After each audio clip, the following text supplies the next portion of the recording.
The scroll predicts trade collapse 3 days before it happens. The year is 89 AD. Chang'an, the beating heart of the Han Dynasty, a city teeming with silk merchants, spice traders, and ambitious officials, all vying for fortune and favor under the watchful gaze of Emperor He. But beneath the gilded surface of prosperity, a current of unease began to stir.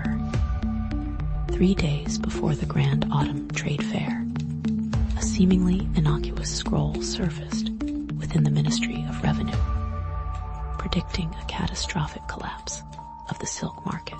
Initially dismissed as the rantings of a madman, the scroll gained horrifying credibility when, precisely as foretold, a sudden glut of inferior silk flooded the market, plummeting prices and bankrupting dozens of established merchants.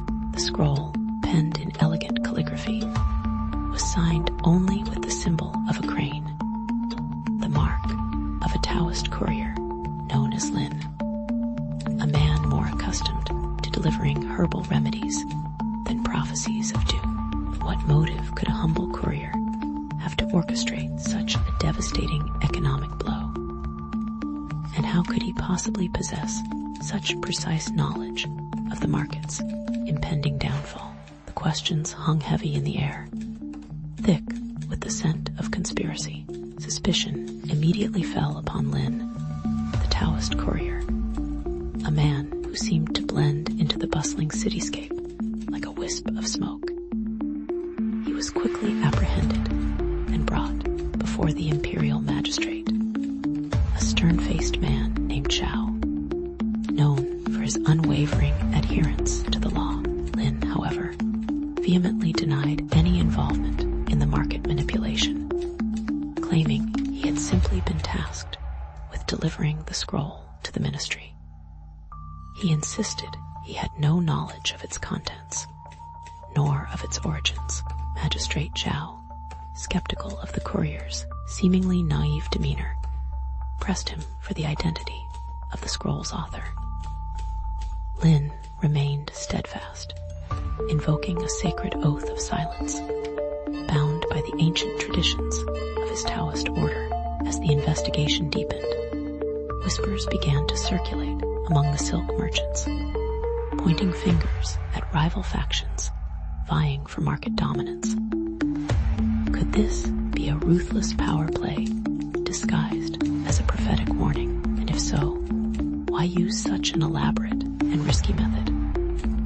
The truth remained elusive, shrouded in a web of half-truths and hidden agendas, threatening to unravel the very fabric of Chang'an's economic stability. But just as the investigation seemed to reach a dead end, a breakthrough emerged from an unexpected source. A young apprentice calligrapher, working in the Ministry of Records, came forward, claiming to recognize the distinctive style of calligraphy used in the prophetic scroll. He identified the hand as belonging to none other than Lord Shen, a high-ranking official within the Ministry of Revenue itself, a man with impeccable credentials and a reputation for unwavering loyalty to the emperor. The revelation sent shockwaves through the imperial court. Lord Shen, a man who had seemingly everything to lose, was now the prime suspect. But why would a man of such stature deliberately sabotage the very system he was sworn to protect? As Magistrate Zhao delved deeper into Lord Shen's background, a hidden motive began to emerge.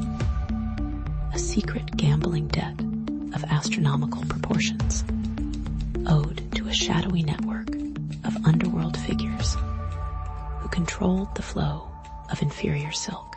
The stakes escalated dramatically as Magistrate Zhao prepared to confront Lord Shen with the incriminating evidence. But before he could act, Lord Shen vanished, leaving behind only a cryptic note addressed to the emperor, filled with veiled apologies and allusions to a higher purpose. The disappearance fueled rumors of treason and political intrigue, suggesting that Lord Shen's actions were not merely driven by personal gain, but by a deeper, more sinister agenda. As the Imperial Guard launched a citywide manhunt, a second, even more shocking twist emerged.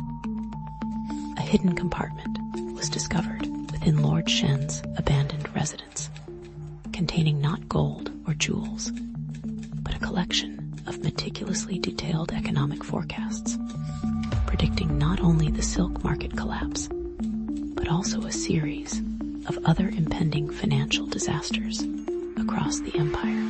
These forecasts were dated months in advance, suggesting that Lord Shen had access to information that should have been impossible to obtain. Where did this knowledge come from? And what was his ultimate goal?